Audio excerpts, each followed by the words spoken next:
Alright, on this pretty overcast afternoon, Sunday afternoon. It's kind of quiet here. Nobody's mowing the lawn.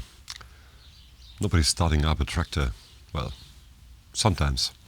But it's not that noisy on the land on a Sunday afternoon, at least in Germany. Because we know the rules, right? I want to test out the Ayex adapter and the Zeiss 55 1.8 Popmaster on two systems. First, and this is what's shooting me right now, is the Nikon Zf with the Zeiss 55 adapted to it. So in theory, it should work. Yes. The light conditions are good for that, so I thought, let's give it a test. And of course, I will mount the Zeiss to a Sony native system, the A7S.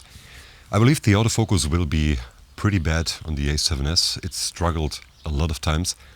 And since my cable still has not arrived for my field monitor, I will not be able, well, to consider being in the frame or focus. But let's see how this looks. So if everything is alright and the camera realizes that I'm in the shot, then we should have a good picture now. We are on the A7S. Right now, I'm about 2 meters away from the camera. Now we can check out if this camera will get me in the focus, but I think it won't. So I'm out of frame and I'm getting back into the frame. Are we in focus? Give it time. Well, I have no clue because the cable for my monitor is still not there. The autofocus looks pretty good. It works.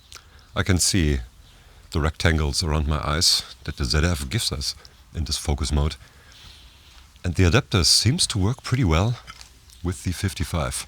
Am I still in focus? I hope I am. So this will be the test today. A little bit autofocus, a little bit pop. I will make, I think, 3 would be enough. 3 shots, 3 scenes with the lenses on both systems. So, well, I will now step out of the frame and come back into the frame and we will see if the camera will get me. Alright, will it do it? You see, this is when it struggles a little.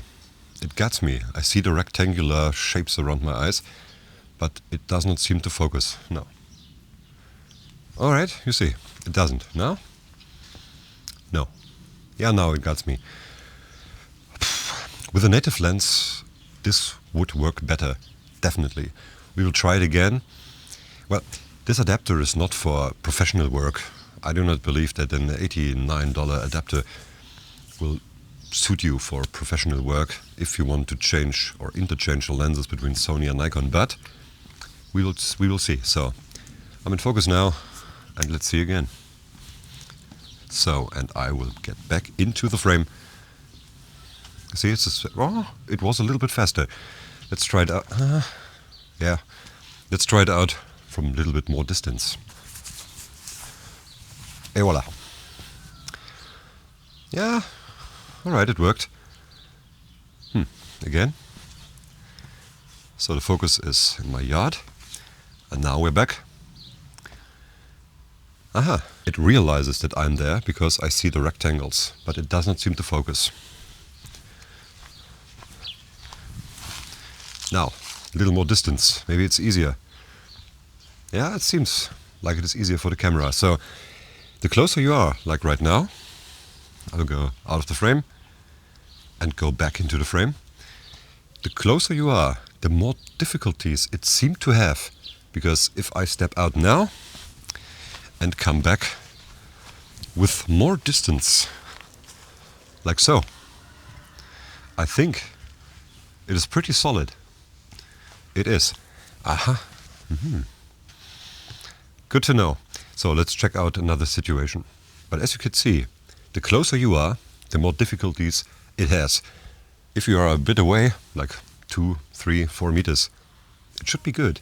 At first I thought that the only problem of this adapter would be that the recording stops sometimes. The lens, you can see the aperture of the lens, it closes and goes open again.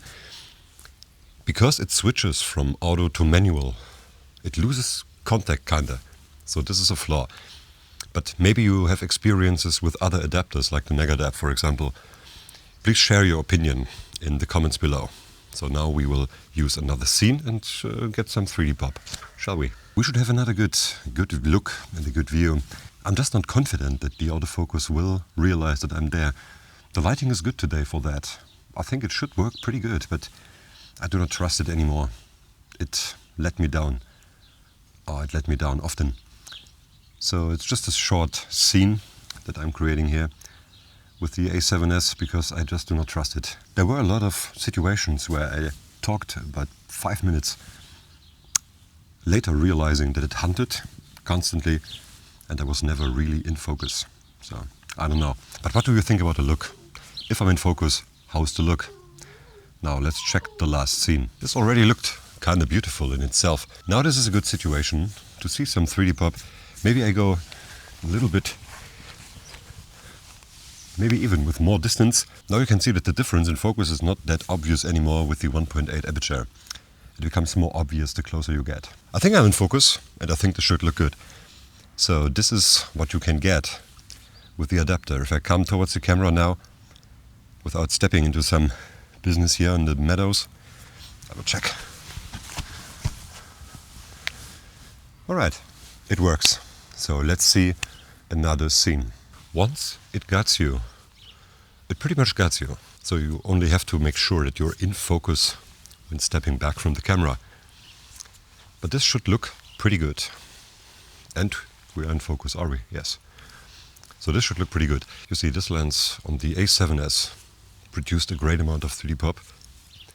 Well, in addition to the medium format look of the A7S, we compared the two systems today.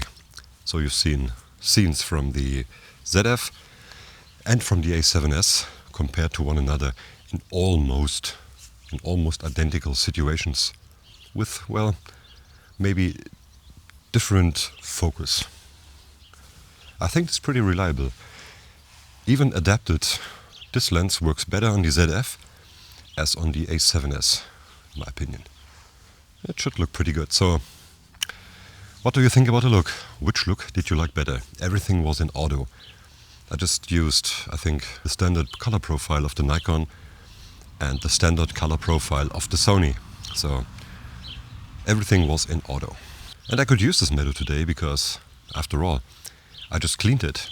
And if I really put in all the effort, and if I really get my act together, maybe one day I will be allowed to clean up the duty of much bigger animals, maybe even humans. So, which look did you like better? A7S, Zf, same lens? Let me know in the comments below and see you in the next one.